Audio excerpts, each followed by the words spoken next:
As snow sports instructors, we're tasked with delivering lessons to a vast array of potential students: children, teenagers, adults, seniors, and sometimes even mixed groups of differing ages, skill levels, and risk tolerance. And then we have the whole world of adaptive, which makes up a much larger portion of the population than most of us realize. Adaptive can have an intimidating array of cognitive, emotional, and physical challenges that we have to account for. But what if we could come up with a simple and easy to understand model that encapsulates not only many of the individual needs of these varying audiences, but also provides a way to recognize the changing needs of students throughout a lesson as, say, fear takes over or fatigue sets in? A model that's simple enough for the casual weekend warrior instructor, but also lays the foundation for advanced instructors to build upon. In this webinar, I break down a model that does just that. And if you're a PSIA or AASI certified instructor, it might even be a model that you're already familiar with. Please enjoy this episode of Okemo Tech Talks, brought to you by the Okemo Ski Ride School. And so there's three main problems I wanted to address with this project. And the first is that as snow sports instructors, we are tasked with teaching a potentially very diverse set of audiences, right? We get everything from children to teenagers to adults, right? And then there's seniors who make up a massive population of the ski world, right? I've even taught it was a 72-year-old woman how to ski for the first time, because it was a bucket list item she wanted to check off. And depending on the resort you're at, right? Things like family privates are a more common lesson these days. My very first lesson I ever got at Okemo was a family private featuring a 14-year-old daughter who was an up-the-chairlift wedge skier, her terrified mother who had never skied before, and a 3-year-old son who was also hopping on skis for the first time, right? So if you want to talk about a spread in terms of like mental states and physical abilities and skill levels, how do you deliver a cohesive lesson with that group, right? And then we have the entire world of adaptive students, and adaptive being an entirely separate certification track in PSIA-AASI, because we tend to think of it as requiring a lot of specialized knowledge. So I want to throw a little question out there, and I want to hear from you in the chat if you're tuning in live, or in the comments if you're listening to the recording. What groups of students do you tend to prefer to work with? Maybe you're in a kids program and work with kids regularly, or you work with adults more often. And I'm not going to shame you for it, because I often think there are good logical reasons behind it. But are there any maybe groups of students you tend to shy away from, right? Maybe try to avoid? One of the most common situations I see are instructors, say in kids programs, being terrified of teaching adults. Right? They get so used to working in that world with children that they get uncomfortable coming out of it to work with adults. And the reverse is also often true. Instructors used to working with adults often become a little bit uncomfortable with working with children. And so people are often intimidated. On top of that, people are often intimidated by the prospect of working with folks like adaptive students, sometimes because they just don't have the confidence and their own knowledge to be able to tackle that. And that brings me to my next problem that I want to address. According to the CDC, 28.7% of Americans have a disability, right? That's over 1 in 4 people. I may be willing to concede that not all of the people who make up the statistic are the kinds of people who are coming to us for lessons, but I have two counter arguments to that. The first is that maybe there's a reason some of them aren't coming to us. But two, that 28.7% statistic is only counting serious disabilities, right? People at the extreme end of the spectrum. People who have just serious difficulty, just even doing something like concentrating or remembering basic things or making decisions. People with mobility issues that have serious difficulty just walking or climbing the stairs. People who can't do things like run errands for things like groceries for themselves.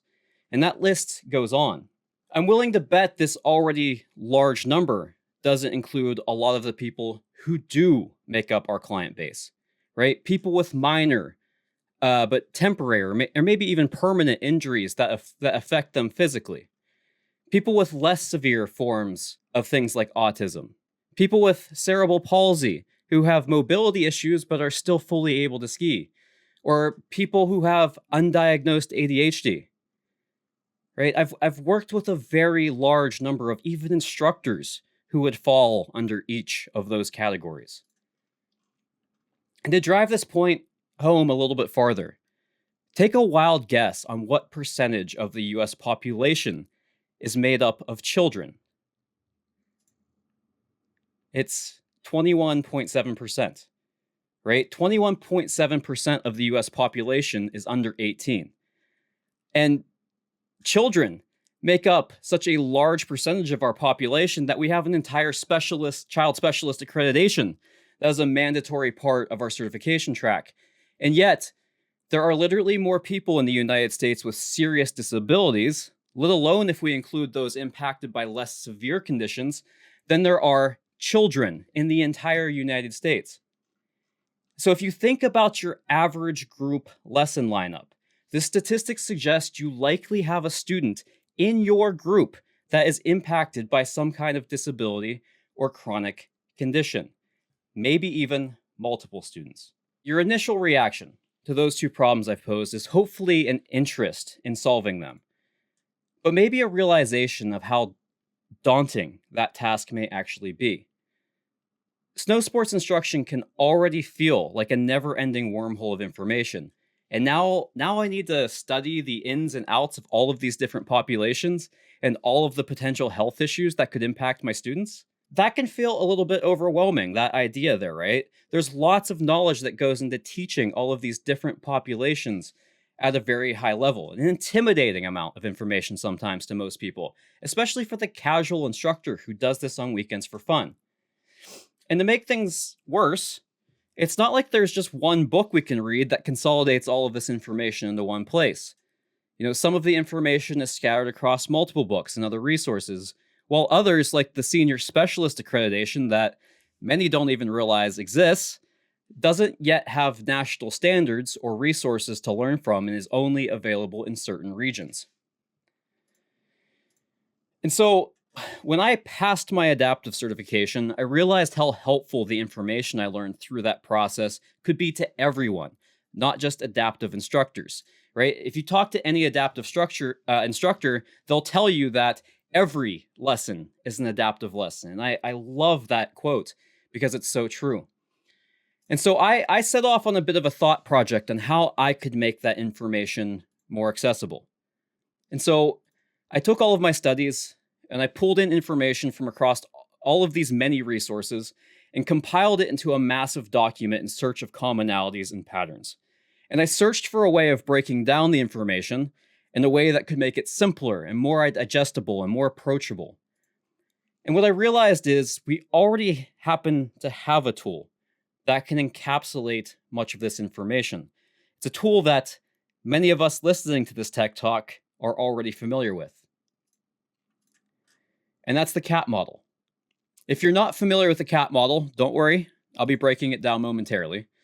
But the solution I wanted to come up with was not to create this perfect representation of all of the information scattered about, right? Sometimes we get a little too caught up in chasing perfection that we never make progress.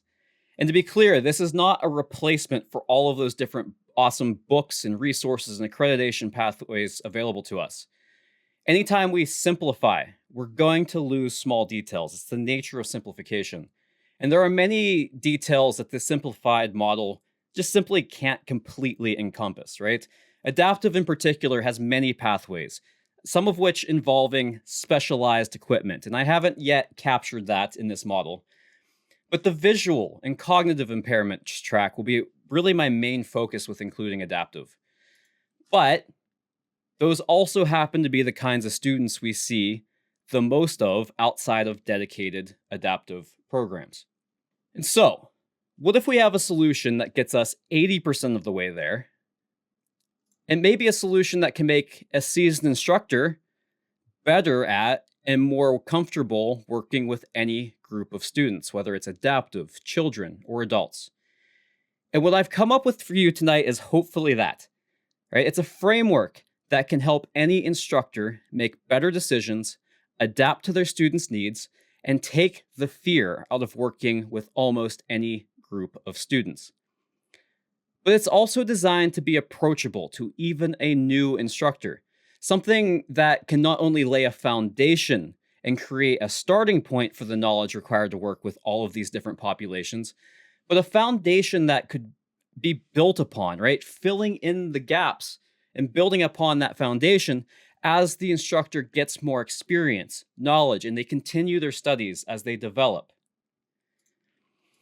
And so to get started with this, I want to discuss the CAP model and what it is traditionally used for with children. And I want to lay the foundation for those who may not already be familiar with the CAP model in working with children. And I hope that those of you with experience, maybe you can help me with filling in some of the extra details. And so the CAP model, what is this thing, right?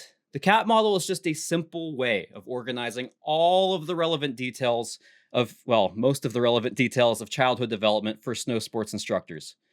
It's pretty obvious, I think, to most people that there are major developmental differences, both physically and mentally, between, say, a 2-year-old and a 4-year-old and a 9-year-old and a 14-year-old, all the way up through adulthood, right? There's big leaps in development through across each of those ages. But the CAP model helps break these differences down into 3 components, right? The first is the C in CAP, which is cognitive. It's how we as humans think, perceive, process sensory information, and problem solve. The second piece is affective, which is how we react, how we socialize, how we process emotions and communicate with each other. And the last is physical, how we're built, how we grow, how we move, and how we develop motor skills. And with that information, we can approximate what stage of development a student may be in and make adjustments accordingly. Historically, we tend to think about the CAP model in terms of ages and stages. There are certain characteristics, whether they fall under cognitive, affective, or physical, or the physical realm, that are typical of each age range and stage of development. Obviously, however, these stages are simply to provide a rough guide to what you may be able to expect at different ages. We all develop completely differently as we grow up. One person may develop faster in one area and slower in another. And so, for those of you who are familiar with the details of the CAP model, this is where you can help me out a bit. The point of tonight is not really to go in depth on the finer points of the CAP model, but rather how to use it as a foundation for not just teaching children, but all audiences. But what I do want to do is lay a foundation for those who are less familiar with it. And so in the chat, if you're tuning in live, or the comments if you're listening to the recording, what are some of the characteristics that differentiate children from adults? You can, if you want. I don't need you to go into the nitty-gritty of specific age breakdowns, but at a high level, what are some of the differences that come to mind immediately for you, whether it's cognitive, affective, or physical differences between children and adults? And I already see a few popping in here, and I'm going to circle back to the chat here momentarily after you've all had a chance to respond. But in the meantime, I have a few points of my own from the CAP model that I've chosen to highlight, because I think you'll find a bit of a reoccurring theme tonight with some of them as we look at using the CAP model beyond just children. So starting with the cognitive realm. While adults tend to have longer attention spans, children can be a little harder to keep their attention, right? So what do? We tend to structure lessons around moving more and talking less to help keep their attention.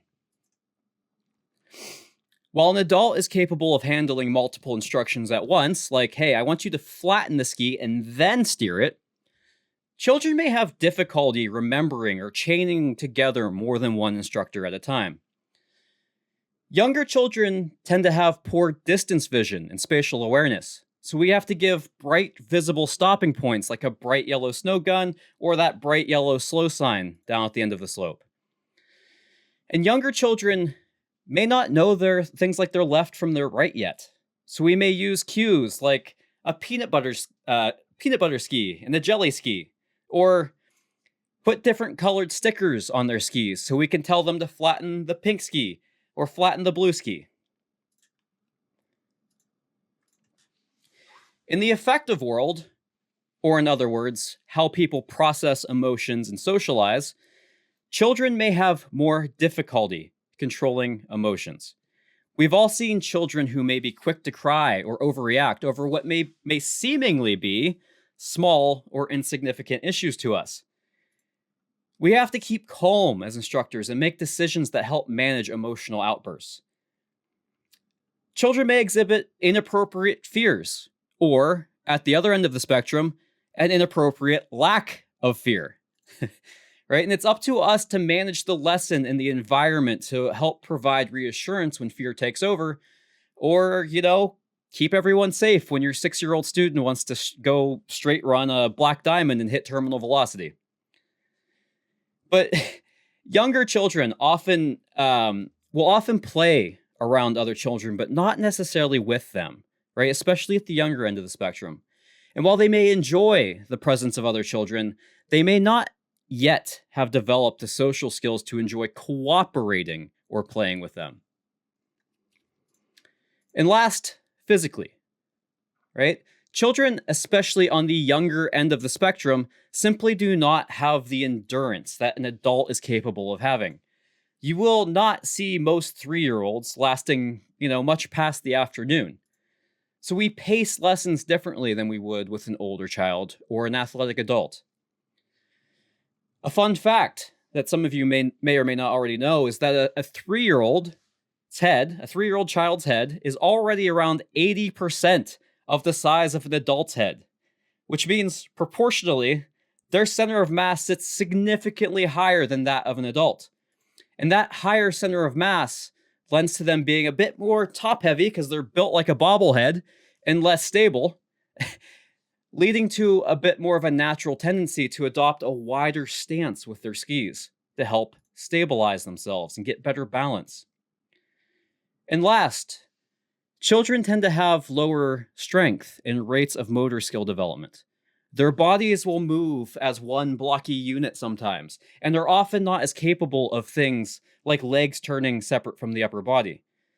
They may get a little bit more bracy, right? Sticking out a long, straight leg to help deal with turn forces, because they're compensating because that braced leg puts more load through the bones instead of their weaker muscles. But that can also make things like lateral and pressure control movements more difficult. And so instead of doing things like spending hours trying to get a child to turn their legs more than their hips, right? Just beating at them like, do it already, or bending their ankles to get forward, we acknowledge the reality that they may not yet be capable of that. And we work with what they can do instead of perfectly striving for the ideal. And we manage our expectations as far as the pace of learning, right? Because we know that younger children tend to learn new motor skills slower than adults. And so this may or may not all be familiar stuff to you, but keep these points in mind as we expand beyond children. I've highlighted the points in my slides for a reason. And so ultimately, all of this combines to highlight the characteristics we often see in children, right? My buddy here in this picture, one of my favorite students I've ever had, shows a live example of what we talked about before, right? We were exploring new terrain, some of the hardest he's done thus far. And we see these typical characteristics, like that long braced outside leg coming out, because he's stacking his bones to deal a bit more with the turn forces. But do you want to know a funny thing that showed up when we went back to ski with the rest of the family on easier terrain? Who do you think is exhibiting more of the childlike characteristics here? Mom in front or my buddy following behind her? right? We can see in mom the braced downhill leg, the wider stance for stability, her body moving more as one unit. So how does the CAT model now play into teaching adults? And so we tend to stop with children when it comes to the CAT model. We tend to think of adults as fully developed, but usually the conversation stops there. There's a saying we tend to use when it comes to teaching children, right? Get on your student's level. And usually it's literally meant as physically kneeling down, to meet the child at eye level, right? Instead of intimidatingly towering over them as we meet them and we're trying to work to gain their trust. But I like to think of that as a little bit more metaphorically than just physically putting ourselves at their eye level. I like to think about putting myself mentally at my student's level. And this doesn't just apply to children. We take so much of our environment for granted as snow sports instructors just because we're used to it, right? The cold, the wind, the loud snowmakers, the thousands of other skiers blowing past you at high speeds on a weekend, the lack of friction under our feet, etc., etc. And less experienced skiers have not yet learned to tune out all of this stimulus. It can dominate their cognitive and emotional headspace. Then they have some, instructor come along in a fancy jacket and start giving them more things to do, more things to try to remember, more things to coordinate. And it can quickly become an overwhelming experience that we have to tune into and help our students regulate. We need to meet the students where they are, right? In this moment, does my student need more coaching? Or do they just need more time to reflect and practice what we already gave them? Or maybe there's some just physiological needs like warmth or hunger they need tended to before learning may occur. Adults may not always be as fully developed as we tend to think of them. And while, there's plenty of jokes to be had with that statement, things like injuries and pain can make a fully developed adult not quite function like we'd expect. Those of you who know me, and probably most of the folks at Okemo, likely know I'm just now coming off of a torn calf muscle. And while the physical issue may be getting close to being fully healed, I can ski again, there's another component I'm still dealing with. And that's the fear. The fear of re-injuring it. The fear of wondering if I can trust that calf muscle, right? I got surprised the other day by a mogul larger than I was expecting. And, rather than hit it, absorb it, and move on like normal, I sat back and I braced and I bounced out of control. That fear had not only crept in and affected me mentally, but it directly impacted what I did physically. In other words, a temporary impairment of the effective part of the CAT model, fear, resulted in a physical impairment not typical of my normal abilities. A physical issue, right? I started with the calf tear, a physical issue, and that caused an affective issue. And that affective issue, even though I'm mostly healed now, later caused me to exhibit a physical characteristic much like that what would be typical of a child. Our mental spaces can influence our physical spaces, and the reverse can also often be true. And these issues may be temporary, but they can also be more permanent, right? Regressions from what we expect can be a signal for us as instructors. Right? Is this temporary due to fear or maybe cognitive overload? And if so, maybe I need to adjust the lesson environment to reduce that mental load. Or is this a longer term issue due to an injury or other chronic issue? Right? Adults often have a lifetime of accumulated injuries that may make certain movements difficult or impossible. And rather than hammer on for hours trying to get someone to rotate that leg more, to steer the ski, it could be worth making sure that they can turn that leg in the first place, just to make sure there's not a physical issue there that we need to acknowledge. This was an actual issue I ran into when training an instructor for their level 2. They kept stemming when trying to do a wedge Christie, right? They kept pushing the tail of their ski out to form the wedge rather than rotating their leg in. And so we backed it off to lower terrain with constraints to help promote leg steering, but something was still not working there. And so we backed it off even more to a static exercise. Just try turning the ski while standing still. Still no. The tail kept getting pushed out. And so then I had her just take off the ski and just rotate the foot. And as we later discovered, it turns out there was a physical limitation preventing her from internally rotating her leg that had to be addressed off the snow. We would have never figured that out if we hadn't stopped, recognized that her inability to rotate the leg separately from the upper body was not typical for an adult, and then adjusted the activities to finally determine that limitation. And she has since received her silver pin, so there's a happy ending there. The overlap in these circles in the CAT model is purposeful. Each component of the CAT model doesn't exist in this isolated silo. Each contributes to the function, or lack thereof, of the others. And so for the purposes of tonight, I want to think the CAT model a little more simply. And that's not to say the ages and stages are not important. This is just to provide a little bit different perspective. Instead of individual stages of a relatively linear development, let's drop the stages and think more of terms of a spectrum of abilities. It's a spectrum of cognitive, affective, and physical abilities that any one person may exist anywhere on at any given moment. And so going back to the example with one of my students, right, we have the mom, who I love dearly, struggles quite a bit with the fear and anxiety. It's a fear and anxiety that can greatly hold her back physically. And in this moment, her much younger and daring son, right, exhibits characteristics of a higher level of physical development than she does. We know the reality is that's not true. On a normal day, she's obviously older and more developed than he is, but fear causes her to exhibit atypical physical characteristics, and that provides signals to me as the instructor about her cognitive and affective space.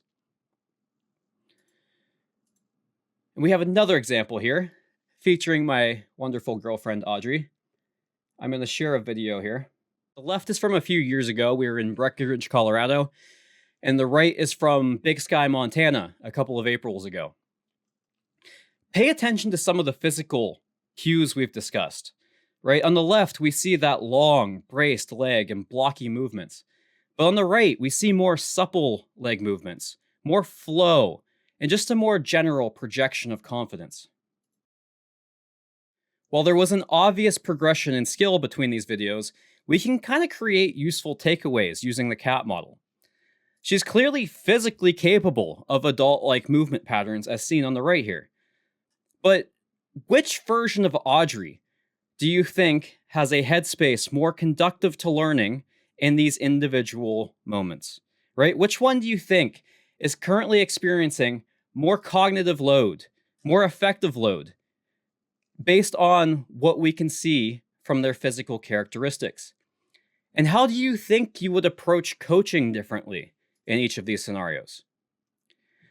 I would probably be fine to give the skier on the right some coaching and a skill to focus on as she skis those bumps. But based on what I see in the left video, I see some childlike physical characteristics on display, right? It could be a good indication that much of her cognitive space is already dedicated to just getting through and surviving the moguls. Or maybe she's grappling with fear on terrain she's not used to. That might not be the moment to try to give her more to think about. That might be the cue we need as instructors to recognize that we need to back off the cognitive load, maybe by going to easier terrain to work on those new skills first. Identifying symptoms that are not typical of the student's age or the actions we might expect out of students, like bracing or getting rigid with movements, or fear, or say like recognizing that your student's vision is no longer focused down the hill and now they're looking down staring at their ski tips, right? They can all be used as tools to help us figure out if there are adjustments we need to make to help make our lesson or make adjustments we need to make to our lesson plan to help promote a better learning environment. And so that brings us to seniors. And I assure you, I recognize the dangerous waters I'm treading into, being a young buck speaking about an audience that makes up a sizable portion of our industry. Trust me, I'm aware. There's a lot of people on this call that know where I live. But I also assure you that all of the bullet points I'll be discussing are pulled from the senior specialist material found in some of the PSIA regions, right? So please keep the pitchforks in your shed if you don't feel like some of the points I say apply to you. I didn't write all of them. I use this iconic picture of Bernie out of love because no matter where you stand politically, if there's an example of a guy who defies the stereotypes of age in a lot of ways, unlike maybe some of his peers, Bernie is a guy who is just as sharp mentally and energetic as ever, right? And while there are many examples of individuals who encompass the old aging like fine wine saying, right, many have also watched as some of the older friends and family in their lives slow down a little bit. Some are lucky to avoid the weathering effects of father time, but I'm sure we've also watched as some of our parents and grandparents have lost a little bit of the pep in their step, right? But there can be unique characteristics to seniors that we simply must acknowledge. And there's a lot more bullet points if you ever want to dive into the senior specialist material than I'm going to go over here. But the few that I wanted to highlight is cognitively, seniors tend to be a little bit more selective about the challenges they take on. And they may also be a little bit more realistic or conservative in their goals, rather than, the never ever 6-year-old who wants to ski a black diamond on his first day or do the extra large jump. And while these first 2 points will partly be explained by some of the points on the next 2 slides, this is also where they really differentiate themselves from children and younger adults. But while some manage to avoid this, relative to younger adults, some may begin to face slower decision-making and mental processing. They may also begin to have visual or auditory impairments. And while we can compare how we handle those last 2 points to how we handle similar characteristics in children, like, say, using less instructions at once or giving more visible stopping points, ultimately, I don't think I need to say this, but I will anyway. Seniors are, of course, not children, and they want to be and should be treated as a peer with respect. In the effective world, the social aspects often take on a greater part of the skiing experience. I've probably spent far more time with seniors than people my own age at places like the Loft or the Foggy Goggle over the years. But more impactfully, there tends to be greater fears of injury or complications that they may not bounce back as easily from. While we sometimes have to manage irrational fears in children by controlling the learning environment, this takes on a much more important role when working with seniors. But one of the cool parts about working with seniors is often them just being more comfortable in who they are, what they don't know, or what they can't do. Like the polar opposite of, say, like a teenager, right? It's a little bit less of the ego drive to impress others and more just being there to have a great experience. Physically, one of the obvious pieces is how conditioning, flexibility, and strength may begin to degrade. There's plenty of exceptions to the rule, as always, like our buddy Tim at Okemo, who skis more than me and can ski me into the ground any day of the week. But an unfortunate fact of life is simply that biomarkers such as testosterone tend to drop as we age. And especially if we don't combat it with things like weight training, we tend to, on average, lose muscle mass and thus strength as a result. And so by using the CAT model as a framework, we can also see strength and endurance show up on this spectrum, right? And just like we would manage pacing to accommodate lower endurance with young children, or expect to see maybe some more braced legs to compensate for strength, we can recognize these and adjust our lesson and planning to accommodate this. Tank, I almost brought up the 3 rules you mentioned to me one time that you have, but I wanted to keep this PG. Some seniors face reaction time and balance impairments.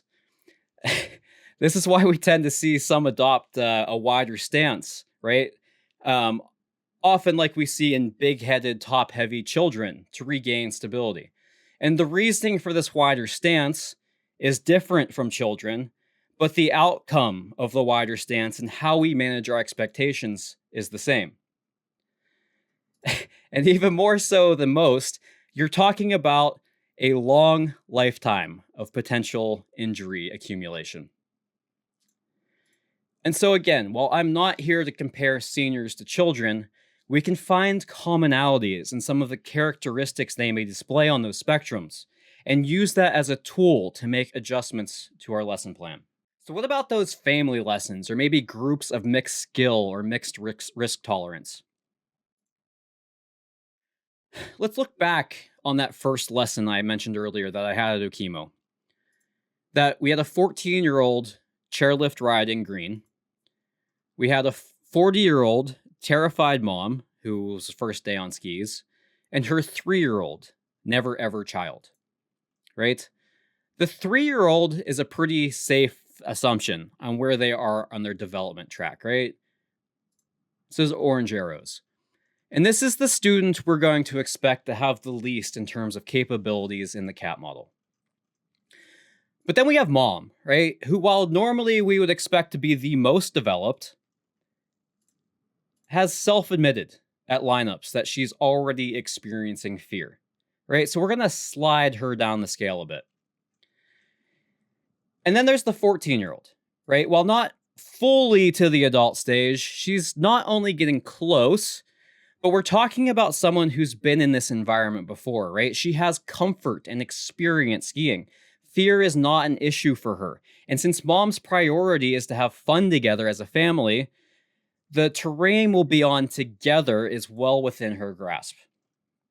And so we all know that as instructors, the challenge we have when teaching mixed groups is that we have to cater to the lowest level while keeping the highest levels engaged, right? And so, think about it. How would you handle this situation? And for me, using this framework, I knew the 3-year-old is going to require the most individual attention, right? They were the lowest on the spectrum of development. But I also needed to cater to mom heavily to help her get over that fear and help her get comfortable. And so early on, I used the extra cognitive space of the 14-year-old sister to assist me with her brother. Fortunately, she was a great sport about it. And those moments gave me time to give that individual attention to mom here and there to help her get comfortable. And then when mom got to a level of independence or wanted to take a break, she was also able to assist with the 3-year-old while I gave the 14-year-old more coaching, right? And because of her skill levels and the cognitive space compared to her mom and brother, the activities were scaled to keep the 14-year-old challenged and engaged.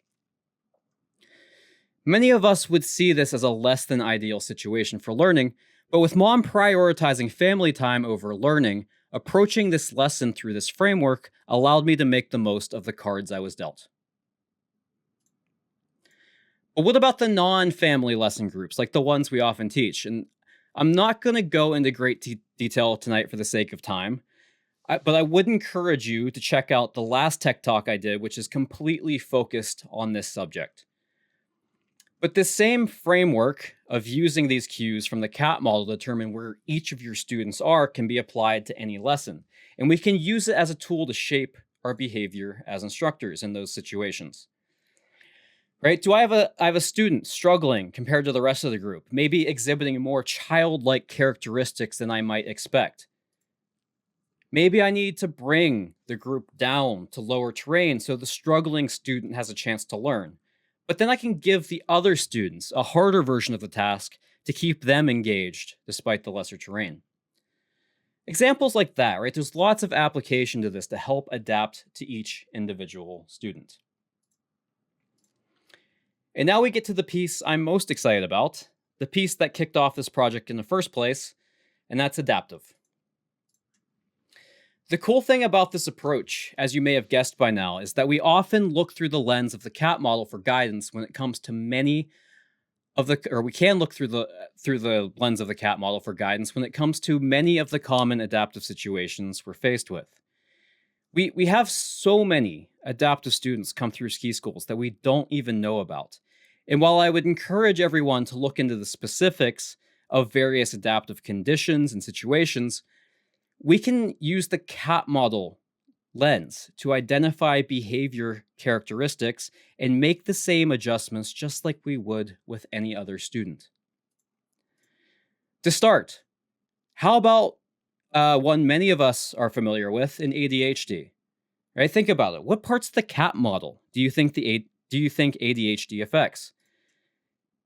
To answer that, right? Cognitive and affective. With ADHD, you may need to do things like avoid complex instructions, right?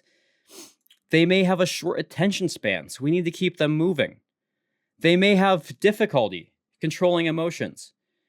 They may have inappropriate fears or an inappropriate lack thereof, right? What group of people does this sound like? Children, right? Even though we obviously wouldn't treat an adult with ADHD like a child, they may exhibit some characteristics cognitively and effectively as a child.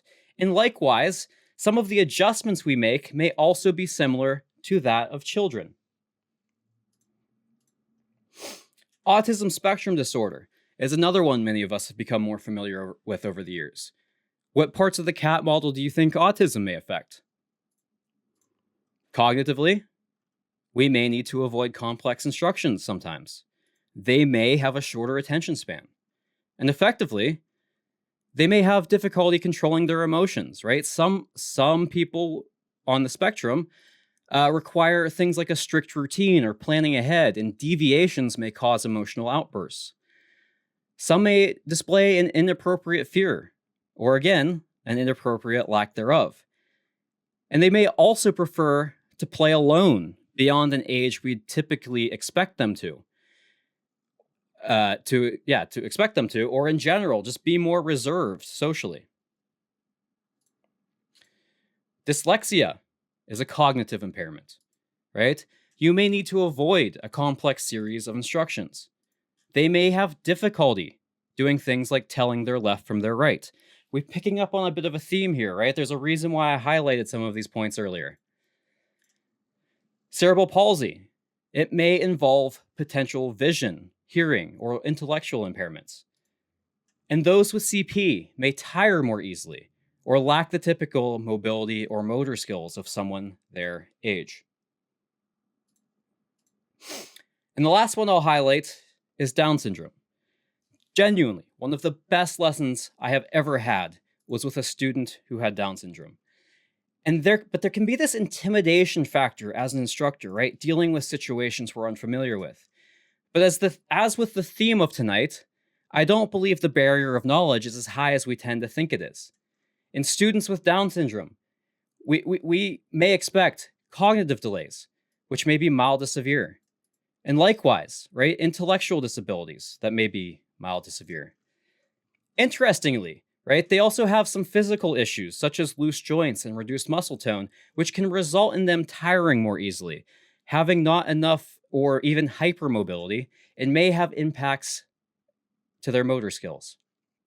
Right? And so we make the same adjustments to our lesson pacing and to our expectations of how quickly they may learn. Without knowing the specific ins and outs of each adaptive situation, we can often look through the lens of the CAT model for guidance when it comes to many of the common adaptive situations we're faced with. The sad fact is there are so many students, especially children, coming through our lesson programs with various adaptive needs.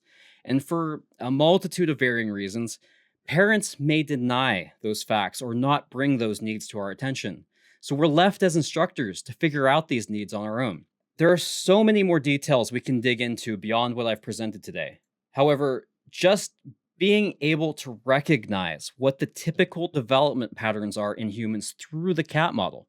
Just being able to recognize whether they're children, adults, seniors, or adaptive students, right? Where someone may be operating either permanently due to their age, a condition, or maybe temporarily due to things like an injury, right? Just being able to recognize those can be such a valuable tool to have in our back pocket to be more diligent and make adjustments based on our students' needs. The CAT model allows us to lay a foundation for this tool beyond just children. And if you want to continue building upon that foundation, there are many far more detailed resources at our disposal. There's the Teaching Snowsports manual, right? The Teaching Children Snowsports book, which really dives into the details of the CAT model. The adaptive manuals have an overwhelming amount of information on specific adaptive conditions. And if we look through the lens of the CAT model while we're studying it, it can help give us a framework to help organize that massive information in our own minds. Various PSIA regions, such as the Northwest and Central regions, offer senior specialist material on their websites that already use the CAT model as a basis of their information. But to start you off, I've put together this infographic. It's a work in progress. I'd love it to be a little heavier on the graphic and a little lighter on all the text in the future. But for now, you can access it by scanning this QR code. I will also put a link in the chat for those tuning in live, or the video description if you're tuning into the recording. But with that, I hope I've been able to give you a new perspective on how the CAT model can be used for well beyond just children. Think of those components less strictly as ages and stages and more of a spectrum of capabilities. Understand that each component can influence the others, and we can use that as a tool to diagnose and establish cause and effect relationships. But after all, right? Adults may not always be as fully developed as we tend to think they are. Seniors may not always act their age, especially if their name is Tink. We now have the tools to adapt to and better manage family and mixed group lessons. And adaptive doesn't need to be this unapproachable challenge. Much of what we are tasked with outside of dedicated adaptive programs can often be looked at through the CAT model just to give us a starting point, just like any other student. And so, I hope I've inspired some confidence in all of you today to take a dive into working with different groups of students than you normally would. And I encourage you all to challenge your comfort zone in that regard. And so with that, that's all I have for you today. Thank you for tuning into yet another Okemo Tech Talk brought to you by the Okemo Ski Ride School. The floor is open to you if you have any questions, comments, or snide remarks.